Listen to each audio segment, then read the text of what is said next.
Hello और एक बार फिर से आप सभी का बहुत बहुत स्वागत है मेरे YouTube चैनल एग्जाम अब आसान है में। दोस्तों, इससे पहले क्लास में हम लोगों ने केंद्र, राज्य और केंद्र शासित प्रदेश यानी कि भाग 5, भाग 6 और भाग 8 हम लोगों ने देख लिया था और उसको समझ लिया। और आज क्लास में हम लोग बात करेंगे भाग 9 के बारे में और भाग 9A।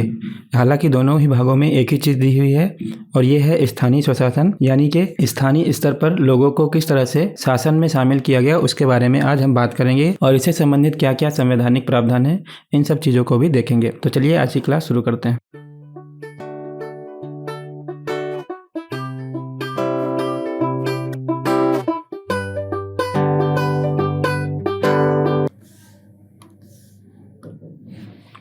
तो सबसे पहले हमेशा की तरह आपसे एक रिक्वेस्ट कि अगर आप इस चैनल पर नए हैं तो चैनल को सब्सक्राइब कीजिएगा और अगर वीडियो आपको अच्छी लगती है तो आप वीडियो को लाइक भी कर सकते हैं। और अगर आपने इससे पहले की वीडियोस नहीं देखी हैं तो उसको भी देखिएगा और उसके बाद आगे की वीडियो कंटिन्यू ज़रूर कीजिएगा ताकि आपको इन वीडियोज़ का लाभ मिल सके। ओके, तो आज हम लोग पढ़ने वाले हैं भाग 9 और भाग 9A और इसके अंतर्गत बताया गया है इस स्थानीय स्वशासन के बारे में।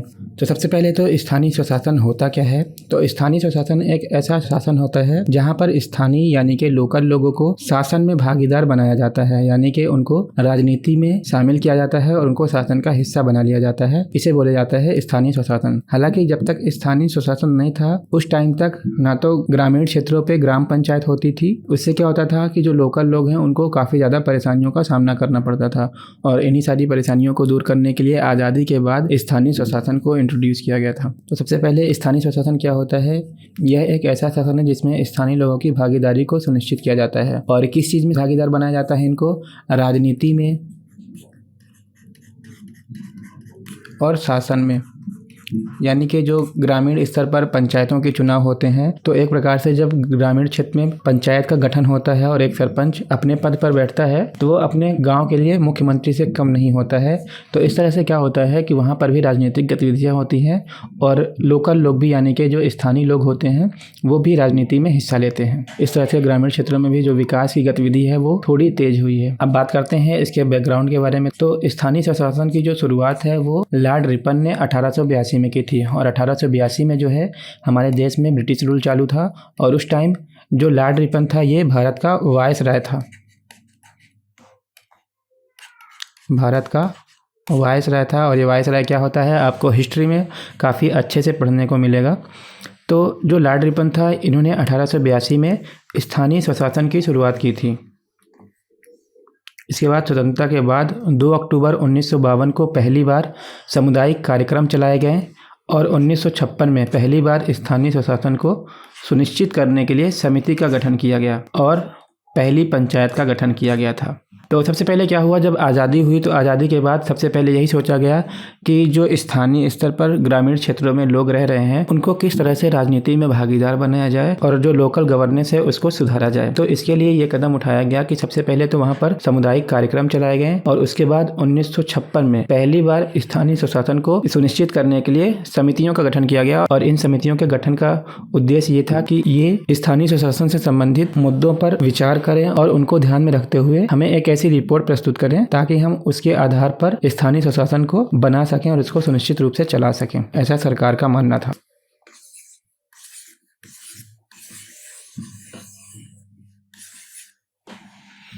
तो समय समय पर पंचायती राज के विकास के लिए यानी कि पंचायतों के विकास के लिए कुछ समितियां गठन की गई और उन समितियों के कुछ सिफारिशों को माना गया और ऐसे काफ़ी लंबे समय बाद फिर हमारे देश में पंचायती राज का गठन होता है। तो सबसे पहले कौन सी समिति बनाई गई थी देख लेते हैं। तो इसका टॉपिक डाल दीजिए पंचायती राज का विकास, ठीक है। और इसके अंतर्गत जो पहली समिति बनाई गई थी वो थी बलवंत राय मेहता समिति और इसका जो गठन था 1957 में किया था। यहाँ पर जो अध्यक्ष थे इस समिति के वो थे बलवंत राय मेहता और इनकी जो सिफारिश थी वो ये थी कि लोकतांत्रिक विकेंद्रीकरण को अपनाया जाए। तो इन्होंने जो है लोकतांत्रिक विकेंद्रीकरण को अपनाया जाने की बात कही और लोकतांत्रिक विकेंद्रीकरण का मतलब ये है कि जितनी भी पावर यानी कि सत्ता जो है वो केंद्र में स्थापित है, यानी कि जो राज्य हैं राज्य में स्थापित है और केंद्र में स्थापित है। तो ये क्या है, एक तरह से केंद्रीकृत है। तो इसको जो है अब छोटे छोटे स्तरों पे जैसे जिला स्तर हो गया, ग्रामीण स्तर हो गया, तो ऐसे छोटे छोटे स्तरों पर विकेंद्रीकृत करने की बात कही इस समिति ने।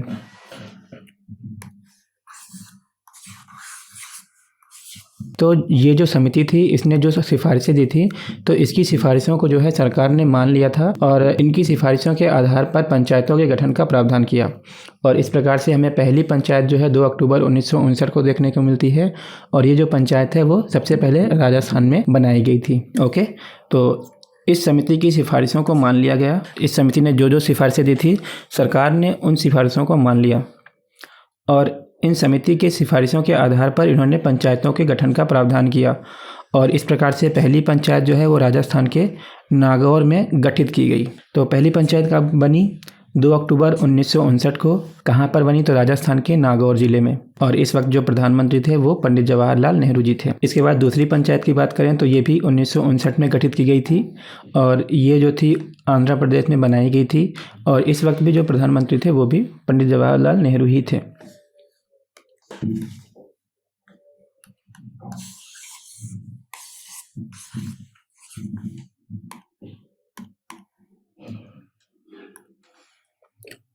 इसके बाद साल 1977 में जब जनता पार्टी की सरकार बनी तो यहाँ पर इन्होंने एक समिति का गठन किया गया जिसका नाम था अशोक मेहता समिति और ये दूसरी समिति थी। तो इस समिति ने क्या क्या सुझाव दिए और कब इसकी स्थापना हुई? तो सबसे पहले इसकी स्थापना जो थी 1977 में हुई थी, यानी कि इसका जो गठन था 1977 में किया गया था। यहाँ पर जो अध्यक्ष थे वो थे अशोक मेहता, प्रधानमंत्री मोरारजी देसाई। ठीक है, तो ये सारी चीज़ें जो हैं आपको याद रखनी पड़ेंगी एग्ज़ाम के हिसाब से। इस समिति ने पंचायती व्यवस्था को मजबूत करने के लिए 132 सिफारिशें की थी, यानी कि ये जो समिति थी इसने एक अच्छा खासा बड़ा ब्यौरा तैयार किया था और इसने रिपोर्ट में 132 सिफारिशें सरकार को सौंपी थी। इसकी जो कुछ प्रमुख सिफारिशें हैं वो इस प्रकार हैं। सबसे पहली तो ये कि त्रिस्तरीय पंचायत व्यवस्था का गठन किया जाए। इसने बोला कि जो पंचायत है उसको 3 स्तर पर बनाया जाए। सबसे पहले ग्रामीण स्तर पर, फिर मंडल स्तर पर और फिर जिला पंचायत के स्तर पर। यानी कि जो सबसे छोटे क्षेत्र हैं उनको ग्रामीण पंचायत कहा गया, जो ग्रामीण पंचायत से थोड़े बड़े हैं उनको मंडल पंचायत कहा गया, यानी कि मंडल बताया गया। इसके बाद जो उससे भी बड़े हैं उसको जिला पंचायत का दर्जा दिया गया। इसके बाद इसने अपनी सिफारिश में ये बोला कि अनुसूचित जाति एवं जनजाति हेतु स्थान आरक्षित किए जाएं। यानी कि जो पिछड़े लोग थे, यानी कि जो सामाजिक रूप से ज़्यादा पिछड़े लोग थे, उनके लिए इस पंचायत में आरक्षण का प्रावधान किया गया। और इन्होंने एक सिफारिश ये भी की कि जो पंचायती राज संस्थाएं हैं इनको संवैधानिक मान्यता दी जाए, यानी कि इनको संविधान में शामिल किया जाए।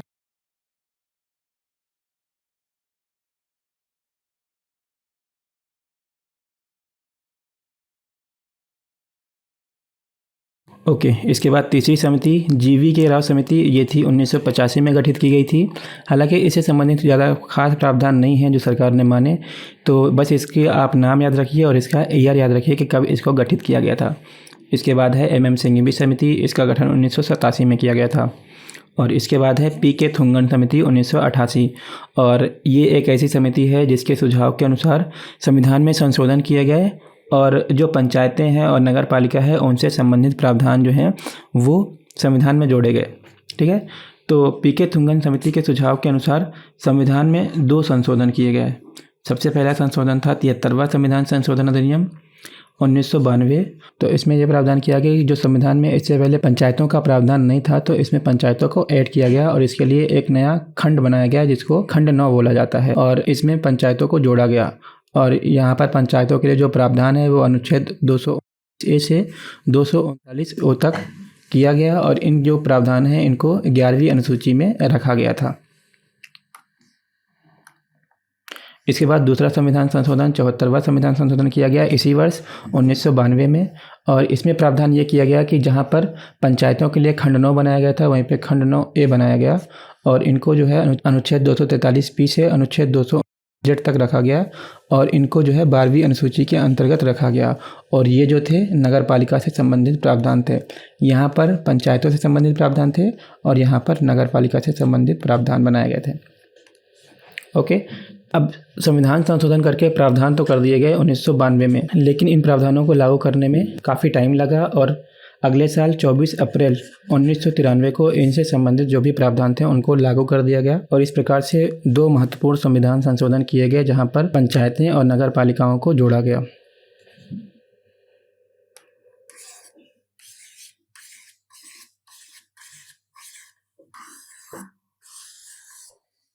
और इसके बाद एक छठी समिति बनाई गई थी गौडगिल समिति 1988 में। तो इसको भी आप याद रख सकते हैं।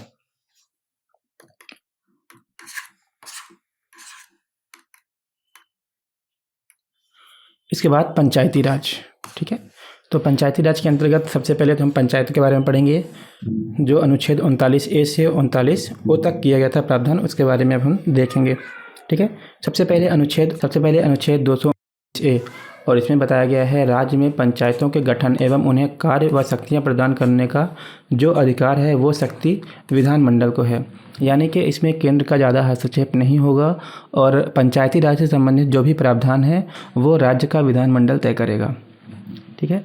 यानी कि अगर कभी इसमें कोई चेंजेस करने हुए तो इस पर जो है राज्य की अधिकारिता होगी।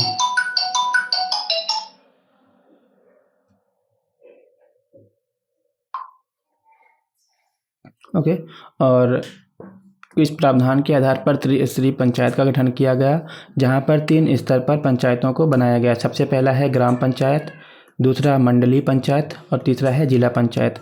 जो ग्राम पंचायत है ये ग्रामीण स्तर पर, मंडलीय पंचायत है जो ग्राम से थोड़े ऊपर हैं यानी कि मध्यम स्तर के क्षेत्रों पर गठित किया गया, और जो जिला पंचायत है उसको जिला स्तर पर गठित किया गया।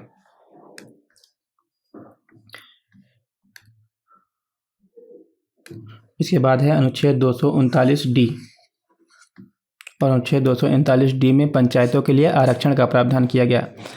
तो इस आरक्षण में क्या क्या प्रावधान किए गए? अनुसूचित जाति एवं अनुसूचित जनजाति के लिए आरक्षण का प्रावधान किया गया, और इसमें महिलाओं के लिए 1/3 सीटों को आरक्षित करने का प्रावधान भी किया गया, ठीक है। तो यहाँ पर अनुसूचित जाति यानी कि SC ST के लिए पंचायतों में सीटों को आरक्षित किया गया, और साथ ही महिलाओं के लिए 1/3 सीटें आरक्षित की गई।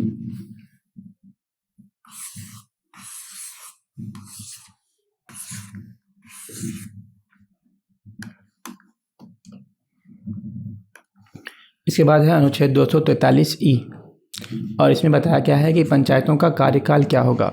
तो पंचायतों का कार्यकाल जो है वो 5 वर्ष होता है, लेकिन ये भी फिक्स नहीं होता, ठीक है।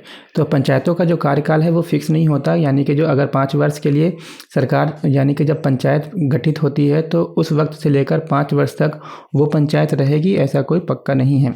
इसके भी कुछ आधार होते हैं जिनके आधारों पर पंचायतों को भंग किया जाता है। यानी कि अगर इसने 3 साल का कार्यकाल पूरा कर लिया है और इसके बाद इसके द्वारा कुछ ऐसे कार्य किए जाते हैं जिनके आधारों पर भंग किया जा सकता है, तो फिर यहाँ पर जो अगली पंचायत का गठन किया जा सकता है, यानी कि जो बचा हुआ कार्यकाल है 2 वर्ष का, उसके लिए एक नया सरपंच और एक नए तरीके से चुनाव किया जा सकता है। तो ये चीज़ें फिक्स नहीं होती, लेकिन अगर एग्जाम में आता है कि पंचायतों का कार्यकाल क्या होता है और वहाँ पे ऑप्शन दिए होते हैं, तो फिर 5 वर्ष पे ही हमें टिक करना है, यानी कि जो मैक्सिमम लिमिट है वो 5 वर्ष है। इसके बाद है अनुच्छेद 243F, और इसमें बताया गया है पंचायतों के सदस्य की योग्यताएं के बारे में, जिसमें से पहली योग्यता ये होनी चाहिए कि उसकी जो आयु है न्यूनतम 21 वर्ष होनी चाहिए, और 21 वर्ष से ज़्यादा हो सकती है, ना कि कम हो, ठीक है। तो आयु जो है वो 21 वर्ष से ज़्यादा होनी चाहिए या 21 वर्ष होनी चाहिए। इसमें दूसरा प्रावधान ये है कि उसकी जो योग्यता है वो विधानसभा का सदस्य बनने के योग्य होनी चाहिए, यानी कि वो विधानसभा का सदस्य बनने की योग्यता रखता हो।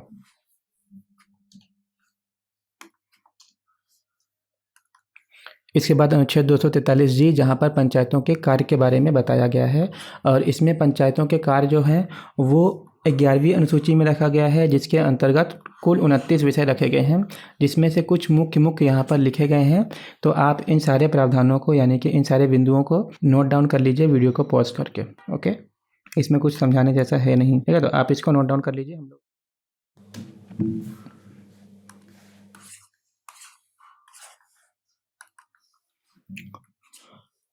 इसके बाद है अनुच्छेद 243H, और इसमें बताया गया है कि राज्यपाल द्वारा पंचायत के लिए वित्त आयोग का गठन किया जाएगा, यानी कि जो वित्त आयोग के गठन का प्रावधान है वो जो शक्ति है वो राज्यपाल के पास है। और इस वित्त आयोग के गठन का उद्देश्य क्या है कि वो जो ग्रामीण की जो पंचायतें हैं उसके लिए वित्त का प्रबंध किया जाए, यानी कि अगर पंचायतें हैं तो उनको वित्त भी चाहिए, तभी तो वहाँ पर विकास संबंधी कार्य किए जाएंगे। जो भी वहाँ पर स्थानीय स्तर पर जो भी समस्याएं हैं उनके निदान के लिए वित्त यानी खर्चे का प्रबंध तो होना चाहिए। और जब तक खर्चों का प्रबंध नहीं होगा तो पंचायत बनाने से कोई भी फ़ायदा नहीं होने वाला है। इसलिए इसके वित्तीय हितों को पूरा करने के लिए एक वित्त आयोग का गठन जो है वो राज्यपाल करता है। इसके बाद है अनुच्छेद 243I, और अनुच्छेद 243I जो है इसमें यह प्रावधान किया गया है कि जो पंचायतों से संबंधित जितने भी इलेक्शन यानी कि चुनाव होंगे तो उनके चुनाव को संचालित करने के लिए एक राज्य निर्वाचन आयोग का प्रावधान किया गया है। और इसका मुख्य रूप से कार्य क्या होगा कि वो पंचायतों के चुनाव करवाएगा, ठीक है। और इसके अलावा ये जो है विधान परिषद, विधानसभा, इन सारे चुनाव को भी संपादित करता है, यानी कि किसी भी तरह से फर्जीवाड़ा चुनाव में नहीं हो, इस चीज़ को सुनिश्चित करने के लिए राज्य निर्वाचन आयोग बनाया गया है।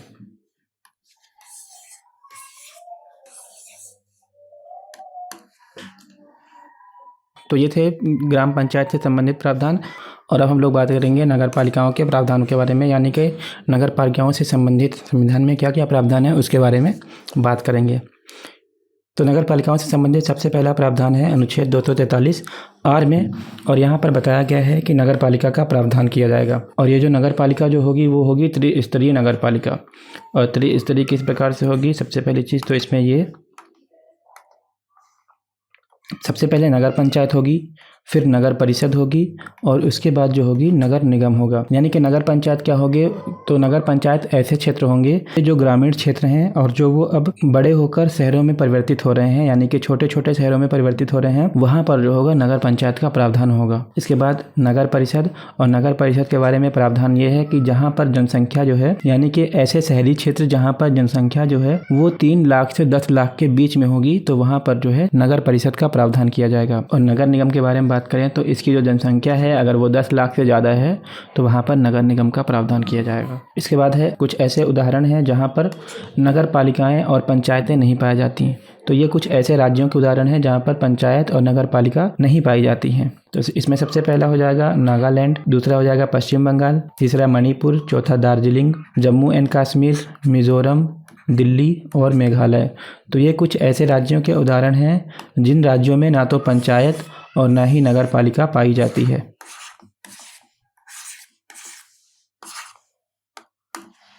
ओके, सो नेक्स्ट है अनुच्छेद 243W, और यहाँ पर बताया गया है कि नगर पालिका के कार्य और उनका कर्तव्य क्या होगा। तो नगर पालिकाओं के कार्य एवं कर्तव्यों के बारे में संविधान की अनुसूची 12 में वर्णन किया गया है, जिसमें 18 विषयों को शामिल किया गया है। तो जो इसके कार्य और कर्तव्य हैं उनके बारे में अनुसूची 12 में विस्तार से बताया गया है, और जिसके अंतर्गत 18 विषयों को शामिल किया गया है, ठीक है।